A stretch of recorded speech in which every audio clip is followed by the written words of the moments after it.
What's going on, Big Sean? How you doing, brother? Got it, man. What's going on with you? Everything's good, man. Everything's good. Good, good. It looks like we're gonna be alone today, but Mundo's waiting right now for us to bring him in. We're excited. Part Yeah. two of the movie American Me, and we got a couple of good questions for him. But the good part is we're gonna leave the last 30 minutes for anybody that has questions related to the subject matter, and he'll be answering them live. But before we do, I want to give a warm welcome. Irene, welcome to the show.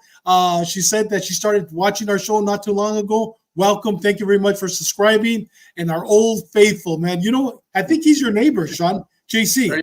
He lives in Virginia. He's in Virginia? Yeah, he's in the military, active military. Thank you, JC, for your service, brother. Thank you. Thank you, JC. I don't know about Munguia by KO, but you'll hear it on Los Tres Chingones tomorrow night live, okay. brother. Yeah, right. and Cagapalo, once again, brother, thank you very much for watching. Big Joe, 67, gracias. Thank you, brother, from Salinas. Sutherland, 82, welcome, brother. And our old faithfuls, I'm not saying old, our young and faithful, Ceci Escano, gracias very much. Thank you very much. And like I said, we're going to be answering all your questions as soon as we finish the 4 questions. We'll have 30 minutes reserved for that. And Ruben Nava, welcome, brother. I want to be talking about you right now real quick. And Gilbert, God bless you. With that said, Warren Crowell. Brother from Regis. All right, man. Good, thank you, brother from Regis. Hey, there you go, brother. And 2-9 over. I'm going to stop here. Big Roger, my brother from another mother. I love you, brother. Thank you. Thank you for watching once again. A hero from San Diego, retired San Diego Sheriff. With that said, brother, let's get Mundo in here. But before we do you have any shout outs? Yeah, I wanted to give it a big shout out to Senora Cruz, Benny's mom. It's her 90th birthday. Shalancha. Salud. Happy Salud, birthday, Senora Cruz. Benny's mom. Salud, Senora. Birthday. And brother, I'll tell you, I miss Benny, man. Benny's a guy he's a producer. He's been gone. We missed you, brother. We hope we miss you, Benny. You're having a wonderful time with your mom. You're spending time with her in Bakersfield. God bless you. Chalo had a doctor's appointment. But with that said, let's bring the legend, man. Legend of legends. Let's bring Mundo Mendoza. Bienvenido, amigo, hermano en Cristo. And welcome, my brother. All right. Mundo? Good to be back. We gotta finish the job. Yes, we got to. Yeah, you know what? I've already explained what happened, but you know what, Mundo? We got a lot of people already getting ready to ask some questions. But let's get into it, man. Once again, thank you, my brother, for being on with us. I know you're a very busy man. With that said, Sean, your first question to Mundo. Hey, Mundo. Hey, good to see you again, and thanks for coming back. Hey, describe your meeting with director and actor Edward James Olmos. I want to preface that by letting you know that before the movie came out, there was a private pre-screening or premiere for the law enforcement community, and I was invited by members of the task force. So I got to see the movie before it was released to the public, and when I walked out of there, there were a couple of the guys from the task force were asking me, well, what do you think? Was that the way it happened? And this and that. And I said, no, the movie is, it's a movie of fiction. And that's cool. People make movies of fiction all day long. I says, but there's one scene in this movie that if I was an active member, I would take major offense to. And that was the scene of Cheyenne Cadena getting sexually punked in juvenile hall, because it was something that never happened, and that was a very dangerous.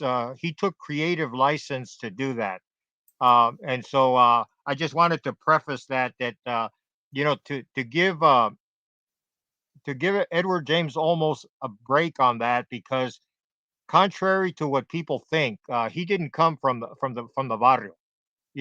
He's a good actor. He could play that role like he was a Pachuco and this and that, but he didn't come from the barrio. He was a surfer. He was born and raised in Montebello, and Montebello, and he went to school with somebody that I know whose name I won't mention, But they went to school together. He became the one guy became a cop and a member of the prison gang task force.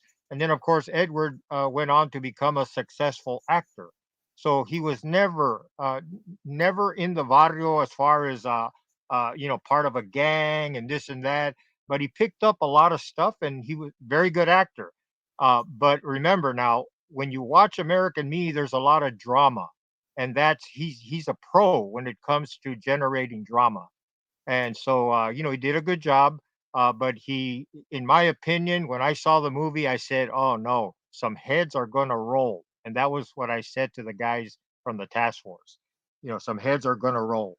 So anyway, I just kind of wanted to set that up and to let people know that in fairness to him, to the actor, to Olmos, he was very naive and he didn't listen to Tony Casas. Tony Casas was an associate warden who retired, became a PI, and was one of the technical advisors to the movie American Me. Now, the aftermath. You guys named this episode "The Aftermath," and that's a very appropriate title because there were some incidents that took place as a result of the movie. And you're looking at the slide here titled American Me Murders. So you had the first person that was killed as a result of this movie was Charlie Brown Manriquez. And all three of these people that I'm going to talk about were killed in Big Hazard. That's the barrio. And the projects was the Ramona Gardens housing projects. So Charlie Brown, all three of these people had pre-existing issues already with the M. Mexican mafia already had them in their sights for one reason or another. In Charlie Brown's case, he was dead weight. He wasn't taking care of business. He was an embarrassment to the clica. And as one of the guys said, they didn't even want to waste a bullet on him. But when they discovered that he was a consultant to this movie, of course, the movie already viewed as an embarrassment and as an affront to their machismo. That was a straw that broke the camel's back, and Charlie Brown was gunned down in the Ramona Gardens by Smilon Gallardo from Big Hazard.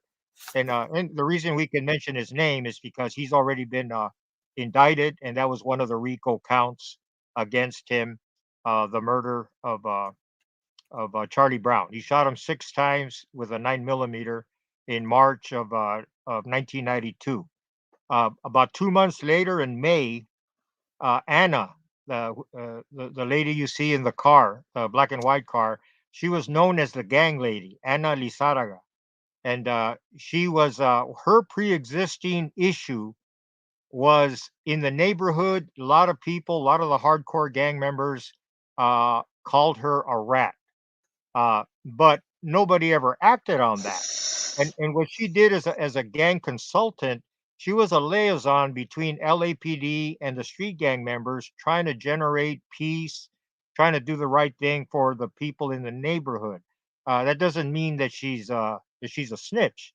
There's many gang consultants throughout LA that are not telling on anybody, but they do work with law enforcement because they're trying to help the community. So now, when they discovered that she had done some things, apparently, purportedly, she visited Joe Morgan in the LA County Jail. When she came out of that visit, apparently, the word is that she got permission from Joe Morgan to go forward with the movie. And now the fellows, of course, deny that. They say that didn't happen. So as a result, they targeted her for execution. And in May of 92, she was on her way. Her family was they were loading her luggage onto her SUV because they were going to take her to the airport to fly to her mother's funeral.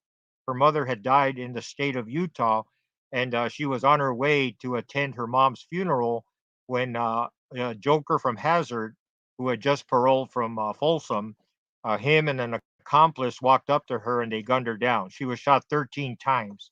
I don't think the number 13 was significant here. I just think that's the way it ended.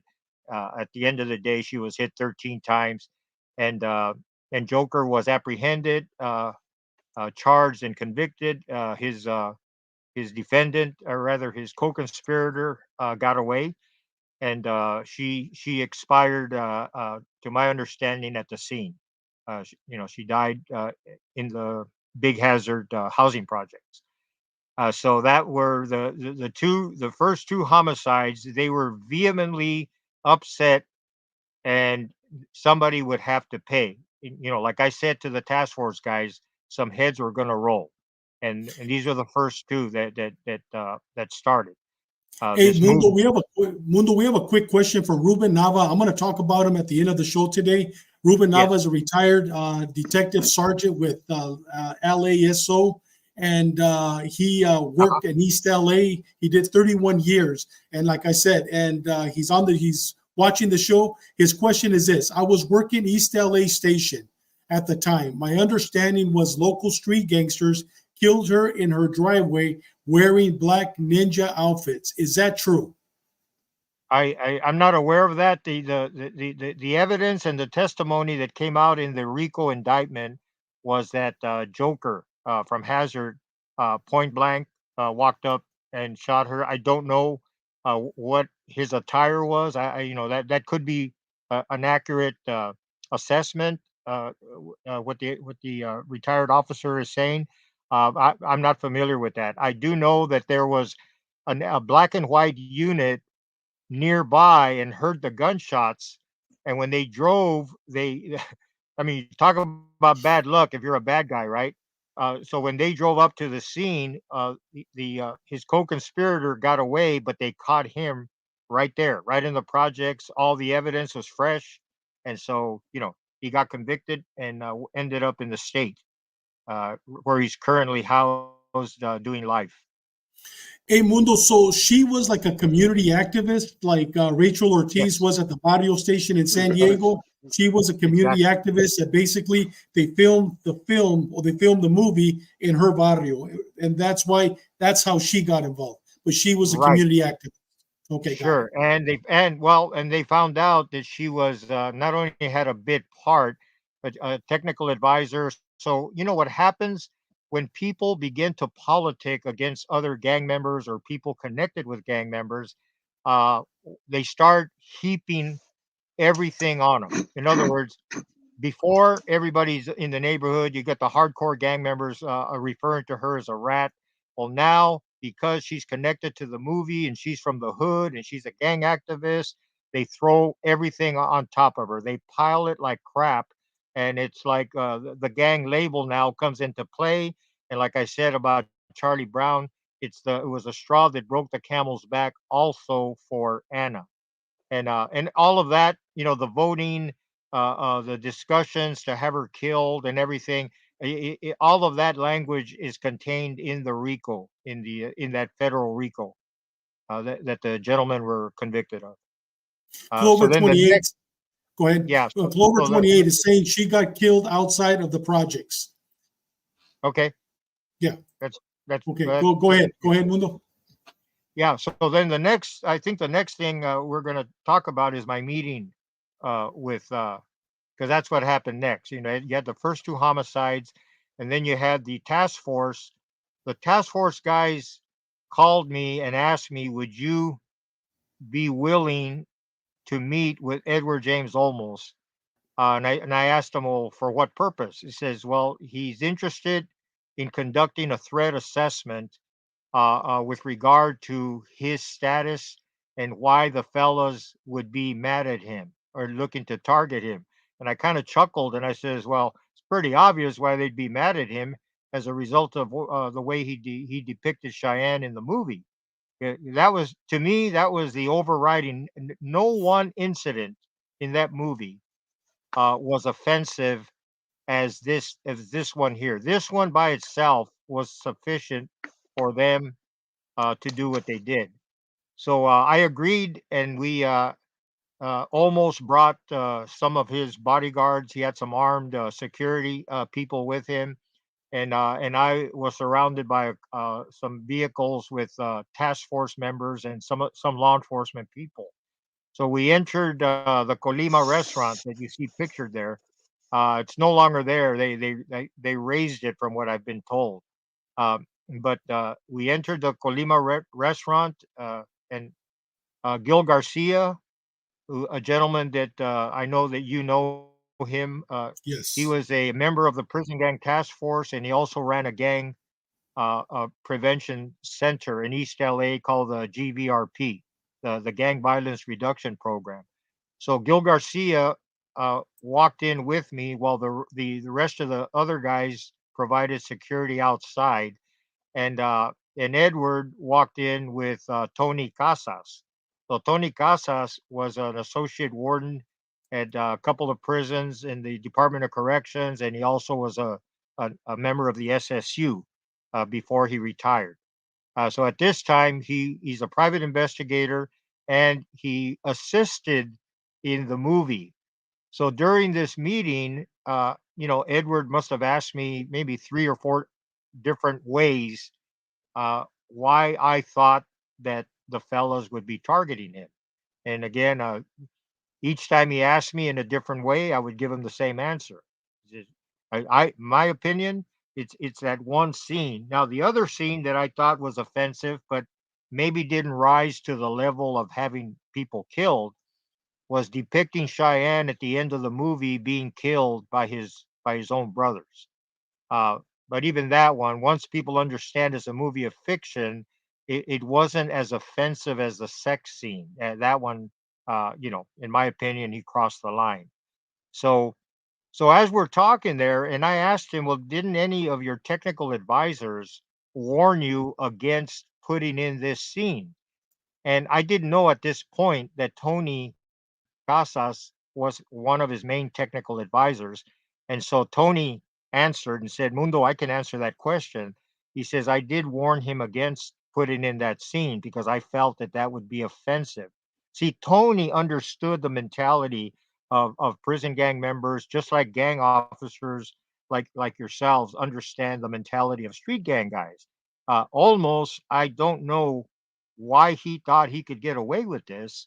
But again, I don't think there was a negative or a bad motive in his heart. I think that his motive, according to Tony Casas, was to show how getting raped in juvenile hall is something you don't want to go to jail because this could happen to you. So he wanted to deter, to maybe scare the kids, which is great. I mean, it's a great message, and I know that the movies that Mr. Olmos has done have been very good movies for the society. He did Stand and Deliver. He's done some pretty good movies depicting Chicanos in a positive light, this and that. But in this case, he could have used anybody else instead of Cheyenne's character. And remember now, I'm not preaching to Olmos or to producers about how they should make their movies because they did nothing. He did nothing wrong. What I'm saying is, if you look at it through the optics of a gang member, I don't care if you depict a biker, a mobster, anybody in the organized crime community. If you depict one of their icons in such a negative manner, getting punked in a jail cell, and especially something that didn't happen, there's going to be fallout for whoever does that. And so I cannot emphasize that anymore because that was very powerful, very negative scene. So again, to me, that was the naivete of an Edward James Olmos. He was very naive in that regard, and that's all I can write it off to. He would not do something that's going to place himself in this kind of danger, uh, knowingly, and that's what he ended up doing. So when we were talking, he revealed to me that he had another technical advisor by the name of Manuel Luna.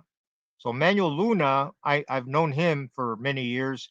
Was a member of the Big Hazard Street Gang and also a Mexican Mafia member that was made in about 1973 in San Quentin. and I know this because I was one of the guys that voted him in. And so uh, he had mentioned his name as a technical advisor, and when the meeting ended, uh, I remembered that Rocky was one of his technical advisors, and what I did, and you can see Rocky there in the photograph on the left, uh, long hair, not the one with the beard, but the other gentleman. So I called. Edward had given me his phone number, and back then I don't think there were cell phones because I had a landline. But when I called him from a number on my phone. You know how you could dial like a *69, so that they can't. It's a caller ID block, is what I did, because I didn't want him having my phone number. I didn't know him. He was in trouble. So in my mind, what if the guy gives me up and gives up my number and something like that, and to get himself off the hook? Those are my thoughts. Always on my guard. And so I did a caller ID call, and I said, "Listen, the reason I'm calling you is because you mentioned Rocky at the meeting that we had, and I'd like if you have contact with him or any of your people, don't mention my name, but just reach out to him and let him know that if the fellows find out that he was a technical advisor, he can suffer the same fate as the other two." And so he said, "Okay, I'll do what I can." And then his parting words to me were, "Watch my back," and that was that. And I after that I got rid of his number, had no reason to call him again. And then what happens about a year later? Rocky gets killed. He was shot to death in the Ramona Gardens by Pee Wee Aguirre from the Avenues. Uh, that was one of his convictions in the RICO. And he walked up to him, shot him 6 times with a 9 millimeter. There was a female in the car. Rocky didn't know that when Rocky drove up, he thought it was a meeting. He didn't think he was going to get hit. So there was a lot of politicking going on.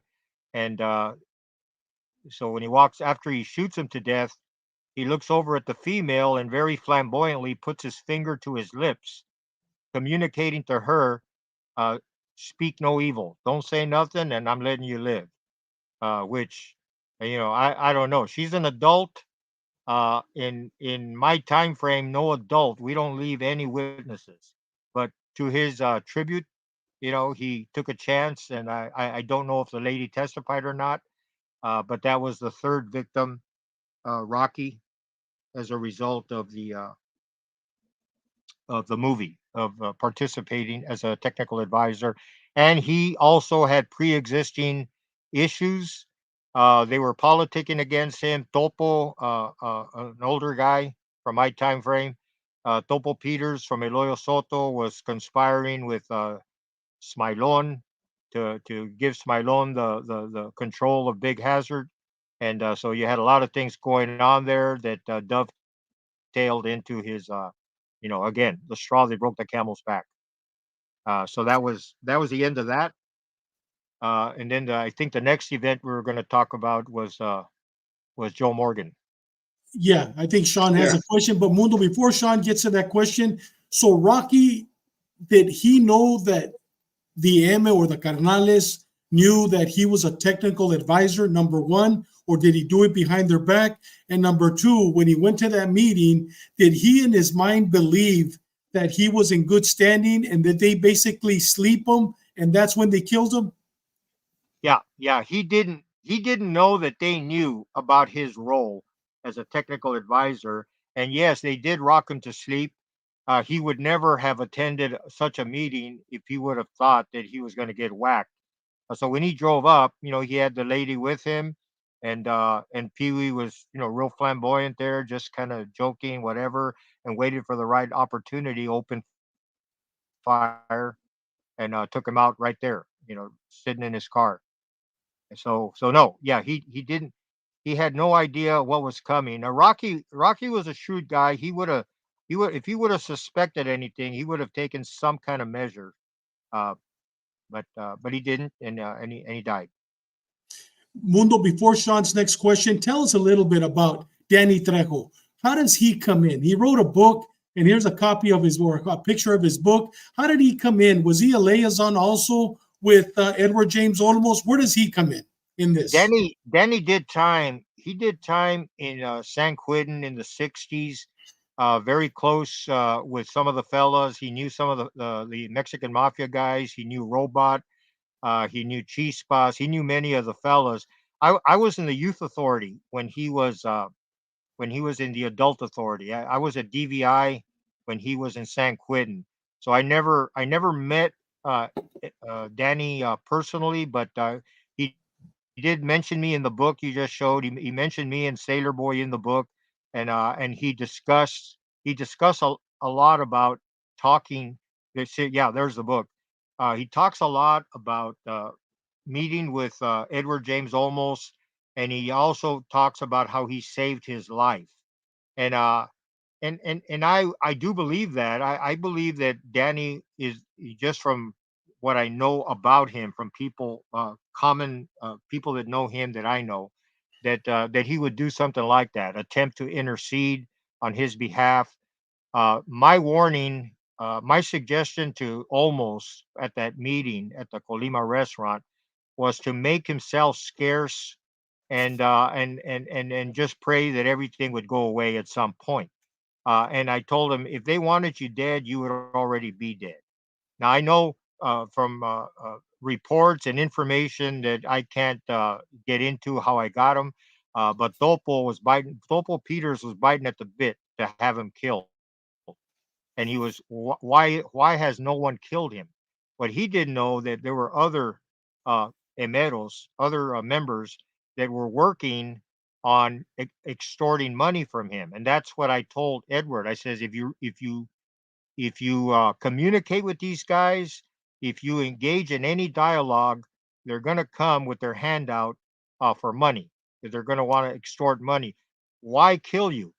They've already sent the message. They've killed two people, and later they killed the third, and so they've already addressed the disrespect part. So why kill you if they can get money from you? And so, see, my advice probably would have got him killed, and apparently he didn't take my advice, and he paid them, for certain, he paid them $50,000 to begin with. And I don't know, I cannot speak of anything else that he paid after that. But and the reason we know that he did pay him 50,000, because there was a federal prosecution that was based on that extortion count, that initially Edward was going to testify, and then when he saw what was going on, with the killings, and he canceled his marriage to Lorraine Bracco, uh, uh, because he didn't want to endanger her and the people that might attend the wedding. And so I don't blame the guy. I mean, I know the feds were ticked off because all of a sudden he developed amnesia. He forgot that he got extorted, right? But the feds, the investigators, everybody was ticked off at him because he didn't follow through. But you know what? I'm thinking, shoot, if I was in his shoes, I think I'd pay some money to get the dogs off my butt, you know. And that's what happened. He ended up paying some money. Danny Trejo, according to Danny, he did some things to help him not get killed. So the person that could talk about the details of that, if he was willing to talk about that, would be Danny. So I'm making reference to this because he said this in some interviews that he's conducted, and he mentions that in his book. And I believe that Danny would try to help him, as he says he did, and apparently, no harm, no blood, no foul, and Edward James Olmos was allowed to live. Hey, Mundo, we have a question from Sutherland 82. Can Mundo address that Danny Trejo? You already addressed it, but he said on an interview that he and Eddie Bunker, tells Eddie Bunker, basically saved Olmos' life. Who's Eddie Bunker? Can you Yeah, tell the listeners who that is, sure. please? Yeah. Eddie Bunker was our jailhouse lawyer guy. He was an associate of the Mexican Mafia and the Aryan Brotherhood. Behind bars, we used to we'd always have jailhouse lawyers, guys that were good at writing writs. He was very intelligent. He was a writer. He wrote a few books. You can Google his name, Edward Bunker, and he wrote some books. He was also was participated in a couple of movies. And so close associate. I have a picture of him and Danny and a couple of the fellas, but I'm sorry I didn't shoot that over to you. But I can see where Eddie may have also been a liaison with Danny because they knew all the fellas, and like I say, they knew Robot. Robot wasn't in good standing at the time, so I don't know how Robot would have been a liaison there. But uh, if it meant somebody benefiting financially by extorting money, then I think they would then listen to Robot. I think the proof is in the pudding, though. If Mr. Olmos is walking and breathing, which he is, then something happened that satisfied the fellas to not follow through. Mundo, right before I said this, of course, I apologize, Sean, but we're getting some good Yeah, questions no that are worries. related to the matter, and we're going to answer the questions at the end. But Mundo, you sent me this picture. Tell our audience about this. This is very interesting. Oh yeah, that was. Yeah. I wrote an article. A-Lads is a LA Sheriff's magazine that's periodically put out with many different stories, for the deputies and for the law enforcement community. And so I wrote an article for them on my journey through the youth authority and the whole, shooting match. It was a quick article. And so I took it with me. I knew I was going to meet Mr.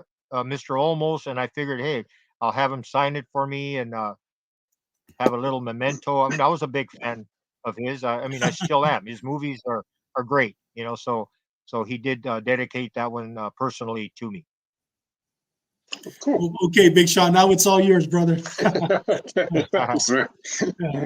Hey, Mundo, I understand that almost attempted to interview Joe Morgan while he was in prison to discuss the making of American Me. What can you tell us about that? Yes, I spoke with the gentleman that you see there. It's actually in my book. All the details. We only have so much time here, but I have a lot of the details in my book that I co-authored with Rene Enriquez, the Mexican Mafia Encyclopedia. And Leo Duarte, you see him there with the cap, was a investigative. He was an IGI. He was one of the. He was a lieutenant, and he had his finger on the pulse of all the prison gang stuff that occurred in Palm Hall in Chino. And so it was Leo who they were apparently filming some segments of the movie in Palm Hall or in Chino, and when the crew arrived, almost got a hold of the warden and asked the warden if he could interview Joe Morgan. So he summoned he walked over and spoke with Leo, because Leo was the gang guy, about pulling Joe out of his cell and bringing him, escorting him over to see if he's interested in being interviewed by Almost Productions. So again, Leo's one of these guys that he knows the gang world. He knows how these guys think. So Leo pulled the warden off to the side and said, "Listen, warden," and I'm getting this from Leo. Leo, of course, told me this. Says, instead of pulling him out, and he may embarrass Almost and you. So why don't we just go up and ask him if he's willing to meet with him? And this way, it'll save everybody some embarrassment if he declines. So, of course, him and the warden went to Joe's cell, uh, away from the presence of the other guys. And sure enough, Joe refused to speak with them. And when Joe got when Joe went back to state prison, uh, Folsom, Pelican Bay, wherever he was at, the fellas, when they asked him, so how did you react when Almost tried to interview you? And he said he threw a little jalapeno sauce and said that he told Almost to go f himself, you know. And which I don't know if that happened or not. another interesting tidbit I wanted to add. And remember, evil minds are always thinking about how to do things, how to make money. It is possible that Joe gave somebody the green light to go forward with the movie, and then turned around, and excuse the way I say this, but he pissed backwards on them. This is me theorizing. And so now what happens, these people that had a killing coming anyway are taken out, and now you have a real reason to get this guy to pay up some money. So, again, it's just a theory of mine. But I know that isn't something that somebody like me with my sick mind at the time wouldn't have come up with. And Joe and I pretty similar in the way we used to think and process. So there's a lot of things you cannot exclude. Anyway, just my 2 cents. Go ahead, Big Sean. Last question. And then we're going to open it up for questions that you may have, listeners. Start typing them in. As soon as he answers this question, we're going to go to your questions. LA Times, yours will be the first coming up. Go ahead, Big Sean. Yeah, that leads me into this next question, Mundo. As a result of American Me, didn't Joe Morgan take some legal action directed at the movie? Oh yeah. He retained the services of the fellows referred to her as a mob attorney. Okay, and that's that's a label they give to some of the attorneys that are maybe a little more involved in their defense than others that are not. Her name was Shirley McDonald. In fact, she ended up marrying one of the Mexican Mafia associates, Babo Juarez, and then they ended up moving away. Well, Shirley was retained to represent Joe in a lawsuit against Olmos and the production company and Universal Studios for portraying Joe's image in the movie American Me without his permission. So the picture that you saw earlier, you saw the spitting image of William Forsythe and Joe Morgan. So William Forsythe, I thought, did a pretty decent job. The only difference is that you could detect the white boy in Forsythe when he opened his mouth and tried to talk like a cholo, whereas Joe Morgan had a distinct Mexican accent. If you close your eyes and listen to Joe talk, you'd think he's a Mexican. So that was, but his looks, his demeanor, the way he acted in the movie was very close to Joe. So I give that movie a thumbs up on everything except that one scene, of course, because it got everybody in trouble. But I thought it's probably the most accurate movie as far as depicting mannerisms. Remember, it's a movie of fiction. Hey, Mundo, can you address this also? At the time of Morgan's death, his wife filed a $500,000 lawsuit against Olmos and the filmmakers, arguing that the film did not request her permission for basing one of the characters on Morgan. Yeah, that was JD. Yes. Yeah, that's what I just. Go ahead. Yeah, Can that you was address Jody. that? Jody. Mm. Yeah, that was okay. Jody, his wife, and my understanding is that that's the same lawsuit. And my understanding is that when Joe died of cancer in the late '90s or in the '90s, when he passed away, that the lawsuit, which was probably not going to get any traction anyway, went as well. It didn't go anywhere. Hey, Mundo, this is my question. Right now, we're going to get to LA Times. The movie back in 1978 to 1984, I was a director of a rehabilitation program by the name of New Life Outreach in San Isidro. My dad was a pastor of the church, and I opened up that program when I was 18 years old. I started out with one man there at the residence. By the time I left it in 1984, I had 36 men. And I had them from Folsom Prison. I had them from Tehachapi. I had them from not only California, I had them from Texas, from Washington, different Tecatos, gang members, probably some former MM members. But I remember in 1984, me giving a Bible study to the men in the home. And somehow I would always hear M this, M that, NF.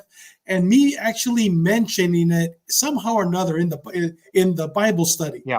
And I remember after the Bible study, Danny Aro, which was my brother, basically Right. pulls me off to the side. He was my assistant, executive, my assistant pulls me off. He was an old pinto, old tecato. God changed his life, became a pastor. He pulls me off to the side and he goes, David, he goes, don't ever, this is in 84, don't ever mention that word. I go, what word? He goes, the M. He goes, you know what, man? We, us pintos, we know about it, but we never talk about it. I go, well, I goes, I know how you meant it, but don't mention it. And I remember when the movie came out, 91, 92, all of a sudden, I mean, when it came out, before that, in the barrios, nobody would talk about it. Pintos wouldn't talk about it. It was like a taboo. What did this movie do for the MA?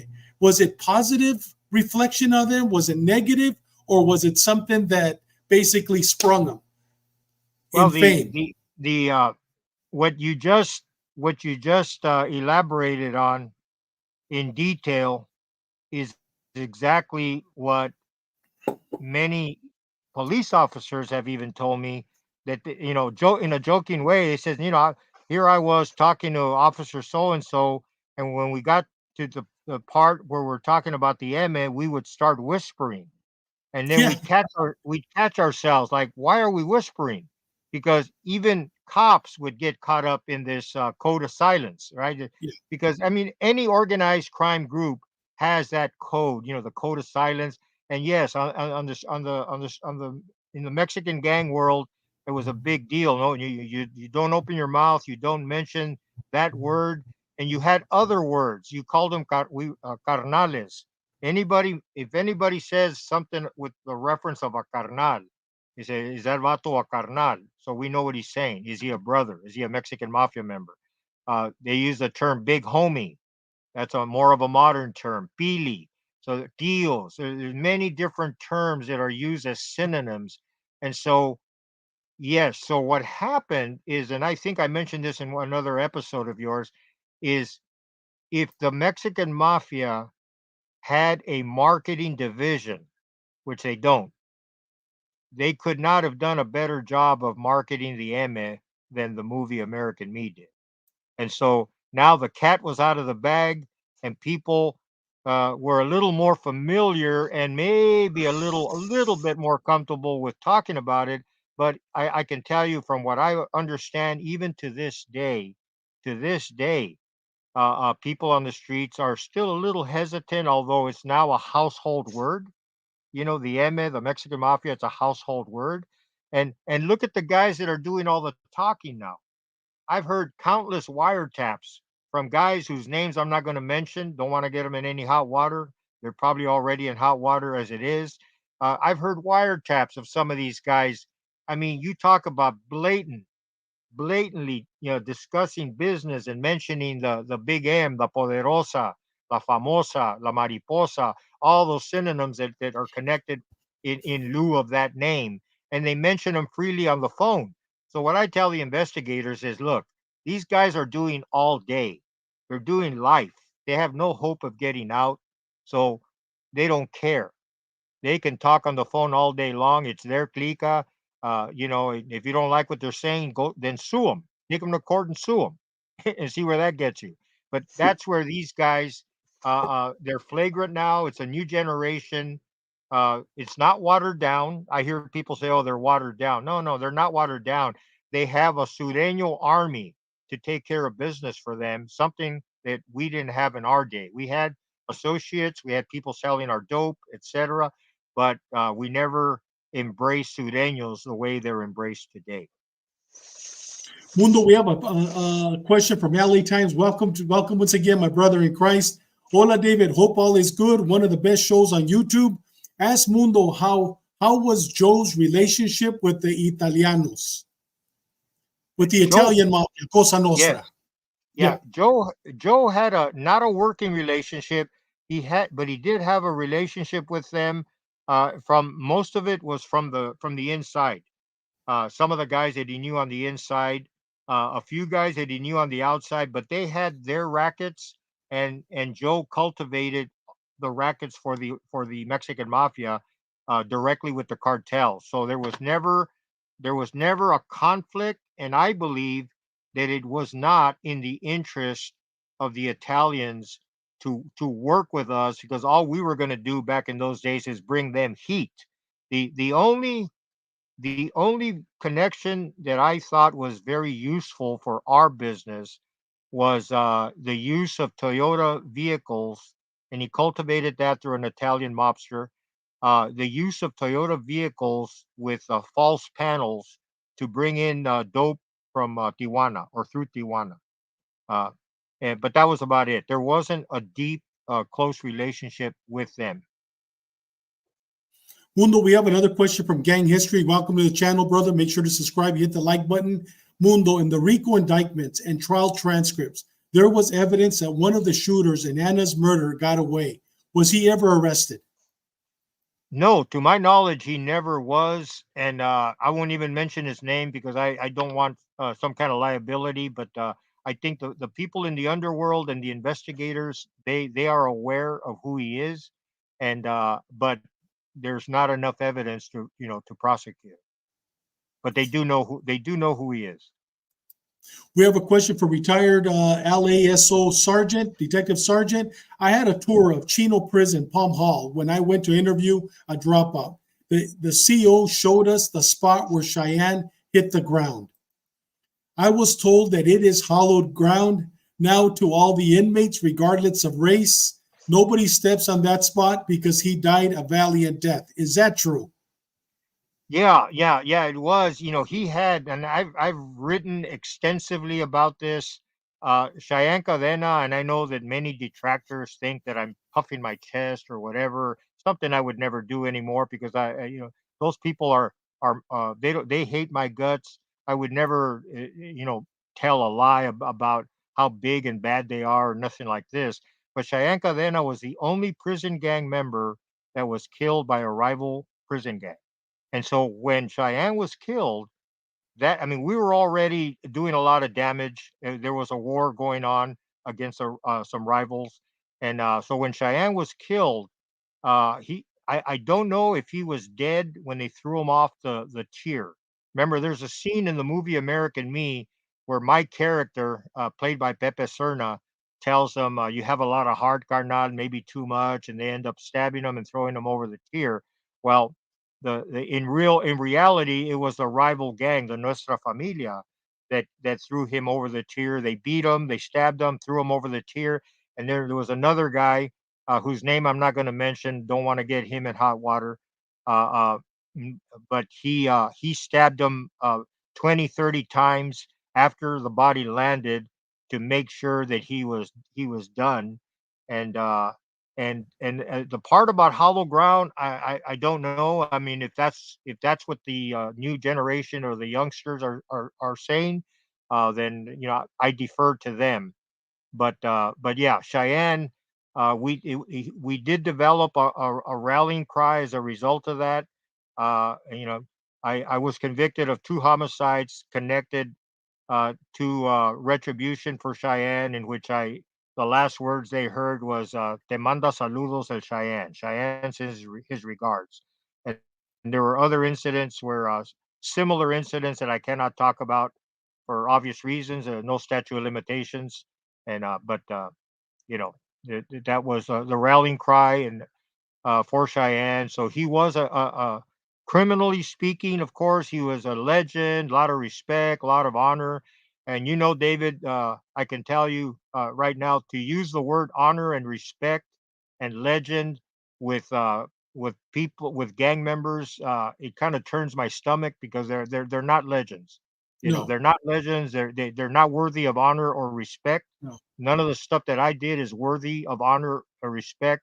I'm just proud to represent Jesus Christ as my savior. Yeah. And to help you guys in any way that I can, educate people who are not law enforcement. They want to know why their kids choose that life, a life of futility.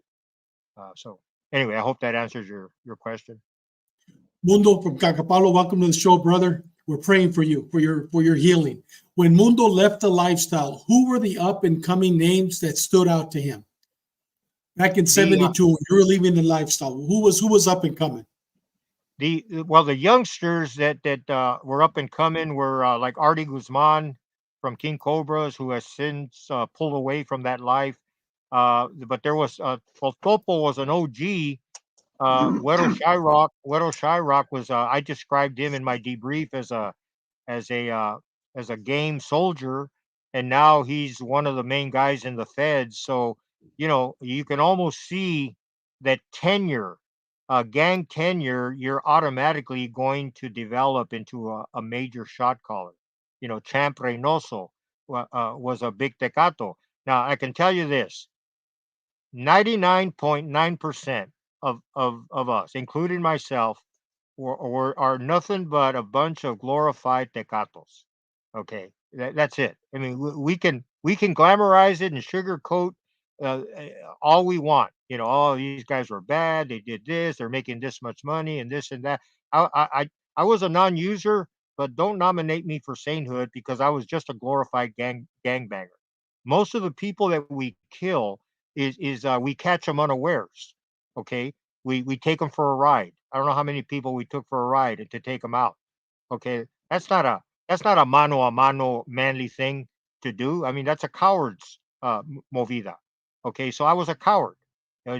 Just like the majority of these guys, all these organized crime guys, when they take somebody for a ride, what are they doing? They're not giving them a fair shot. They're taking them for a ride. That's the way the gang world works. It's the way it works. Not worthy of being called legends, not worthy of respect or honor. That's a word that should be deferred to our military, to our law enforcement, our school teachers. I can go on and on. So Hey, Mundo, we got a I'm question. off my soapbox. Mundo, we have a question from Izzy Fresno. Any interaction with Chino Padua from DF in Mexico? Much respect, Mundo. Do you know who this is? Chino Padua? Yeah, I've heard of him. Big time. He was in charge of most of the paisas, most of the brothers that would come from across the border. He is también. We have, even in my time, we had a few guys that were born. They came across illegally or legally, but were originally from Mexico. So I know who he is, but I can't talk about him because I don't know. I have nothing to offer with regard to him. I hear that he's not in good shape health wise today. Was he from your generation, Mundo, or was he? No, no. He came later after you. Yes, he came after me. Okay. Sutherland 82. Does Mundo think the movie American Me ended up having the opposite effect than Olmos intended? Does he think youngsters ended up glamorizing instead of scared straight? Good question, Sutherland. Yeah, I think both. And let me tell you what I mean by that. Gang members who are on that road to perdition, who are on that runaway truck with no brakes going downhill, they're not going to jump off the truck. They're going to crash. They want to keep going. So they're going to look at it through the prism of a gang member. So that movie, unfortunately, like any movie that it's got gang flavor to it, gang members are going to look at it through the prism of gang membership and how it glorifies gangs. Whereas others that maybe aren't on that path completely yet, they're going to look at it differently. They're going to say, "Man, that scared the shit out of me. I don't want nothing to do with that." So I think it worked both ways. It just depends on the prism. And again, getting back to the motive and the intent of Edward James Olmos, I don't believe that in his heart of hearts he was making a movie to glorify gang membership. He was making the movie to make money because that's what Hollywood's about. You want to make some money. And number two, he thought he was sending a social message with a lot of these scenes. I think deterrence was part of it as well, but it didn't come out right. So again, if the fellows are looking at it through their prism and they saw disrespect, it's not Edward James Olmos' fault. It's the viewer. It's in the eyes of the beholder. And that's how they beheld it. And there's consequences. So you got to have the right technical advisors, and you can't take creative license to that degree. Hey, Mundo, Seamus Donahue always has these interesting questions.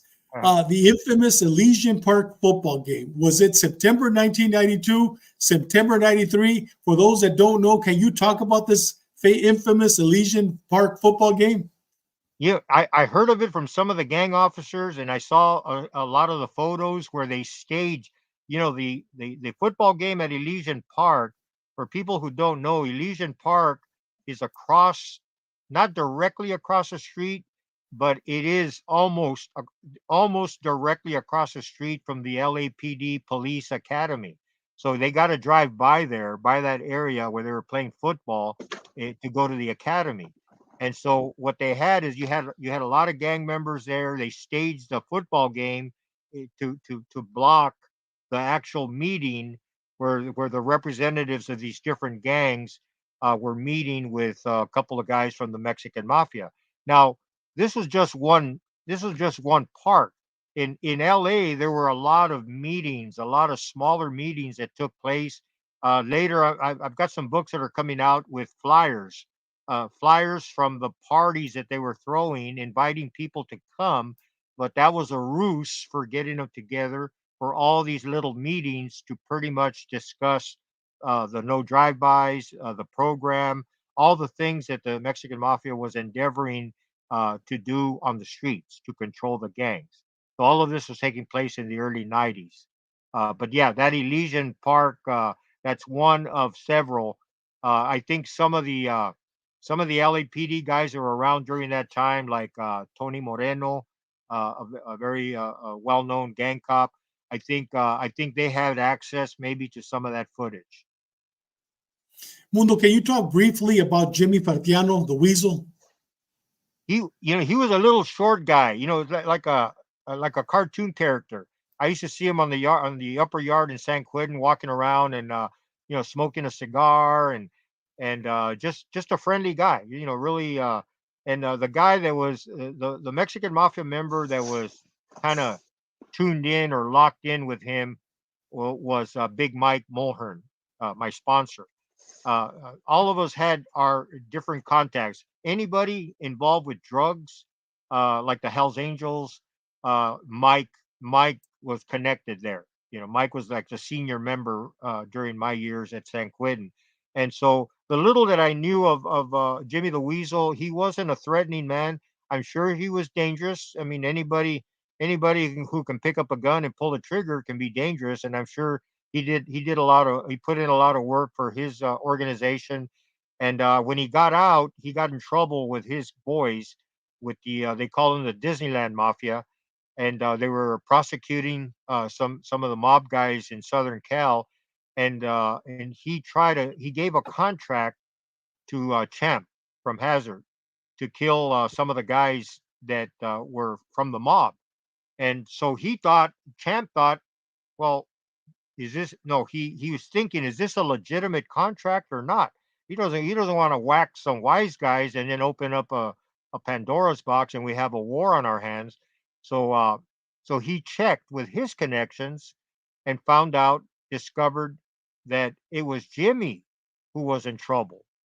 And so I think what happened is, before Champ could get back to Jimmy the Weasel to get his down payment, he, he's a sharp guy. He's got a mind, and he decided, no, I'm not going to go through. This guy's taking too long, and so he went to the FBI and became an informant. Mundo, great question from Jerry Navarro. To Mundo, how was Cheyenne Cadena's character? How was his personality like in real life? What I remember, the little, because we only interacted briefly in San Quentin. He was a good chess player, very quiet, wasn't loud like Topo Peters. I keep alluding to him because he was a big loudmouth. But Cheyenne was very, very low key, serious. Had put in a lot of work for the organization during his years as a member, highly respected, and he was trying to generate a ceasefire and a peace with Nuestra Familia prison gang. And that's not what got him killed. The war was already in effect and was not going to stop as far as we were concerned. So he was hoping beyond hope, interacting with NF guys in Palm Hall. One of them was Joker Mendoza, a very good friend of mine at the time, who became an NF member from LA, from Redondo Beach. and he was hoping for a peace, just like Cheyenne.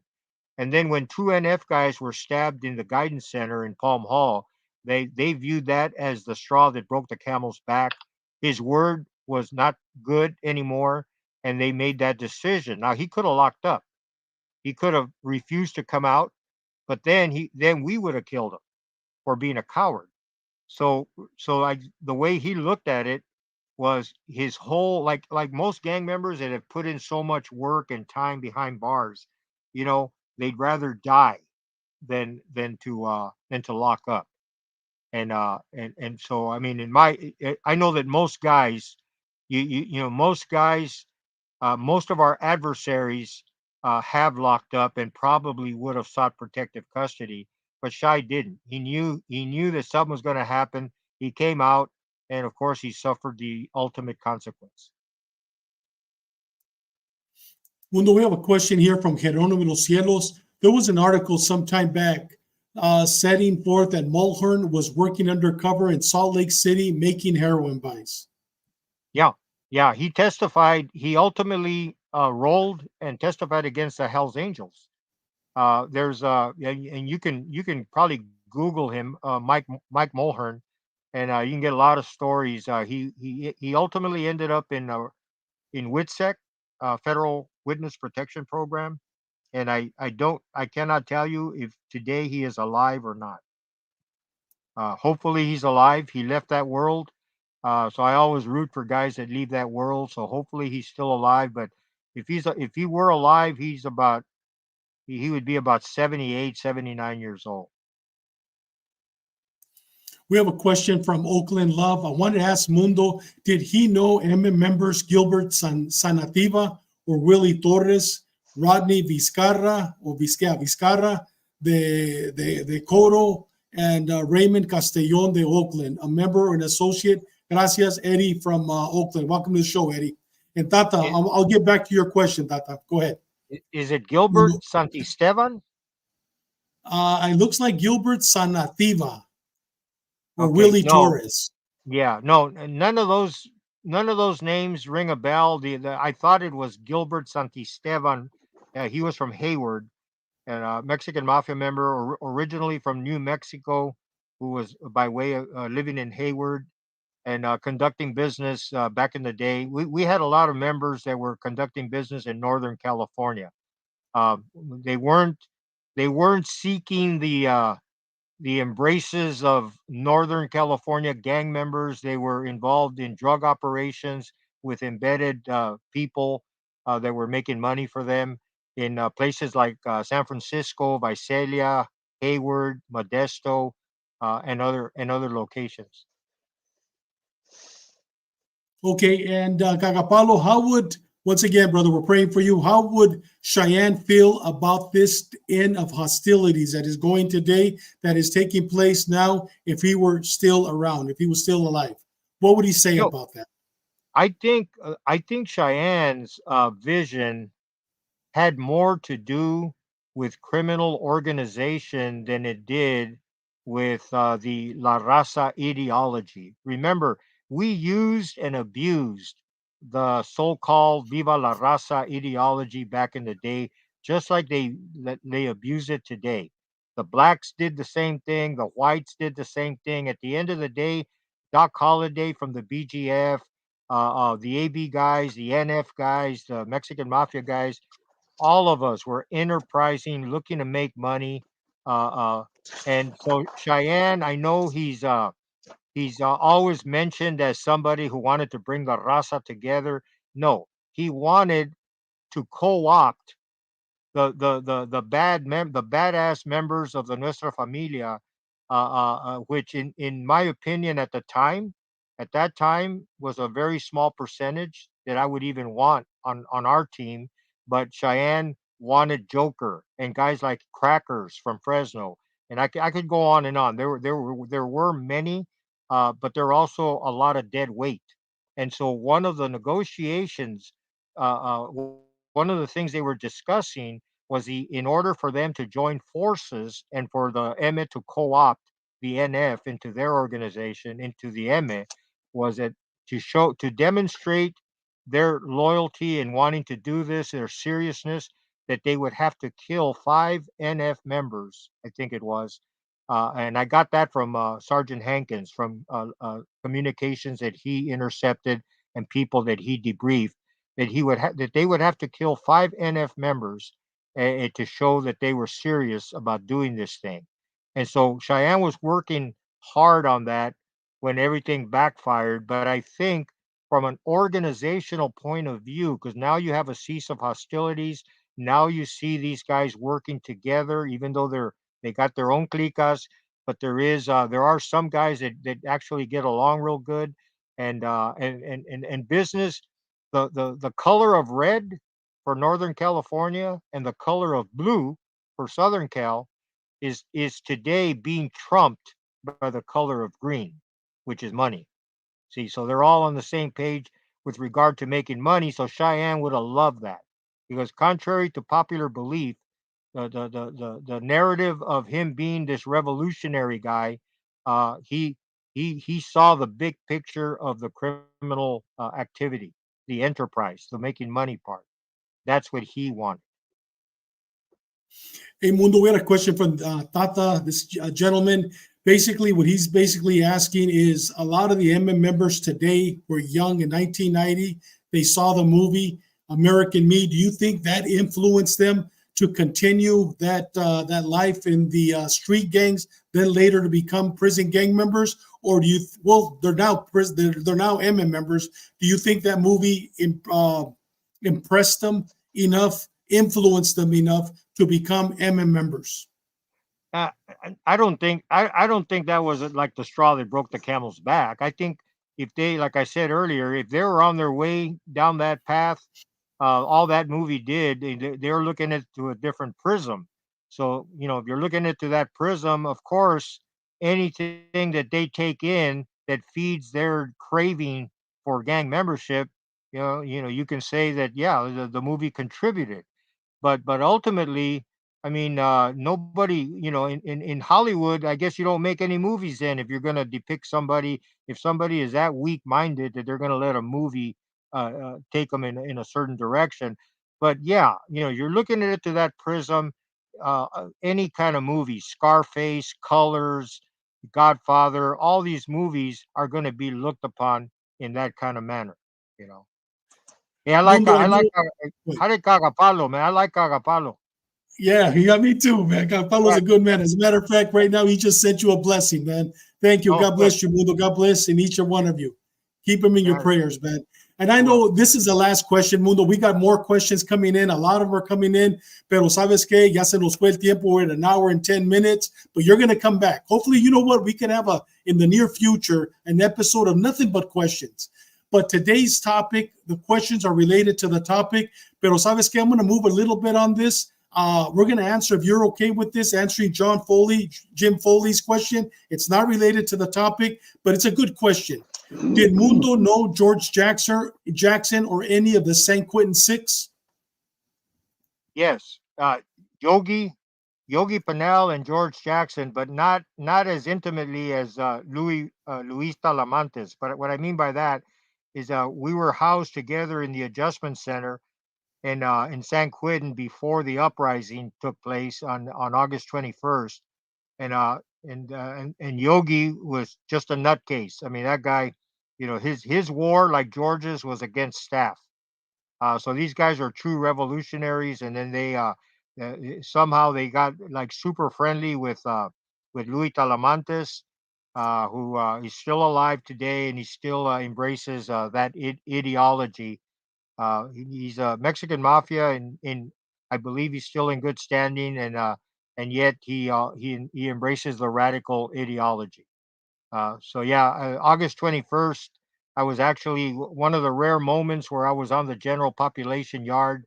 Heard the gunshots from the adjustment center. They wouldn't bring any bodies until they herded all of us into our units. And then the last body they brought was George Jackson. He had already bled out, or he had already passed away after being shot. Uh, so yeah, I remember that day like yesterday. It was pretty graphic. They killed 3 correctional officers, 2 informants, white guys, and then George was shot to death. Mundo, ya se nos fue el tiempo. Our time is gone.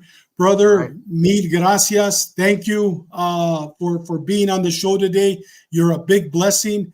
After our 50th episode, you were the first. You were our first interview, and 50 episodes a year later, you were Wow. back. But you know what? We're not going to wait a year this time. Maybe 2 or 3 months. Maybe we could bring you back, brother. Thank you very much, man. Good Big deal. Sean, any last words for Mundo? No, thanks, brother. I appreciate everything that it was really informative and a good history lesson. Good. You know, I'm glad people got edified and maybe a little education. I don't claim to know it all, I'll tell you that, but I do have contacts, so hopefully I contributed to your channel. You did, brother. Thanks. Thank you. God bless you, Mundo, and God bless prayers. you, Mundo. God bless All you. right, guys. Thank you. Take care. All right. Man, Sean, what a blessing, huh? Dude, you know what? And What a reading all blessing. these questions that are people throwing out there and stuff like that, it's just, and they're still coming in. You know what? Again, we're going to have them back, Yeah. So. And you know what, Sean? A lot of people, when I first made a promo video on him, one gentleman gets up, he's a murderer. God will never forgive him. But you know what? Believe it or not, Mundo was one of the instruments that God used to bring me back to the Lord. I had left the Lord for 36 years. And not only me, there's a lot of cops, a lot of people that he's brought back to the Lord. So you know what? God uses men like him. And you know what? God bless him. With that said, Sean, he has a purpose. Exactly. He has a purpose. With that said, Sean, on next Tuesday at 6 o'clock, we have retired Sergeant Kevin Moyna. Kevin Moyna, oh man, he's both of our good friends. He worked internal affairs for San Diego PD for many years. He was a detective sergeant in Vice, but today he's the bodyguard for Russell Wilson and his wife, Sierra Wilson. So he's going to talk about his cases with San Diego PD Internal Affairs, not talk about the cases, but talk about the process of internal affairs. Yeah, exactly. And he's also going to talk a little bit about what he does as a bodyguard and so forth. We're looking forward to having Kevin, a wealth of information. Not only that, but the guy has a heart of gold. And with that said, everything he knows. Exactly. I'm looking forward. It's going to be a great interview. It's going to be a good show. Yeah, because he's not only a good friend, but he's a brother. And you know what? I'm looking forward to it. With that said, your last words. You know what? I'm going to switch it up a little bit. I'm going to steal a line from Danny Vega, who used to teach with up at the academy. If you like us, tell your friends about us. If they don't like us, get new friends. And otherwise, be safe. Yeah. Definitely, brother. And with that said, I want to give honor. Today, I received an email from a hero, from a police, retired Los Angeles Sheriff Department Sergeant Ruben Nava, retired from the Sheriff's Department several years ago, worked at the gang unit, worked narcotics as a detective sergeant, worked East LA. And, I'm always on my show. At the end of my show, my spiel is always the same. Live a purpose-driven life. Not only live a purpose-driven life, live every day like it's the last day on earth, and you can always make a difference. And you know what? Today I received a beautiful email from Ruben Nava, basically saying that he watches our show and he's a born-again Christian, loves the Lord, and he is living a purpose-driven life. He was just accepted as a chaplain for the LA Sheriff's Station in Chaplain, I guess, in 3rd Station in East LA, where he used to patrol the streets. Now he's going to be patrolling with the officers as a chaplain. Now, see, Sean, there's a man that, you know what, not only retired, but now he's giving back. He's a chaplain. And oh, dude, you know what? When I hear stories like that, Ruben, thank you for your service, brother. Your 31 years as a police officer, and now your next 30 years as a police chaplain. God bless you, brother. Be safe out there. And man, you know what? You're our hero, man. Keep serving the Lord and save those lives. And you know what, man? Be a blessing to every cop and every citizen you talk to. With that said, Big Sean, any last words? We're set? No, that is needed more now than ever. Exactly. Within the... Yeah. So, oh no, No, good show. Good God show. bless you, Ruben. And guys, we'll see you next Tuesday. God bless you all. Goodbye. Good night.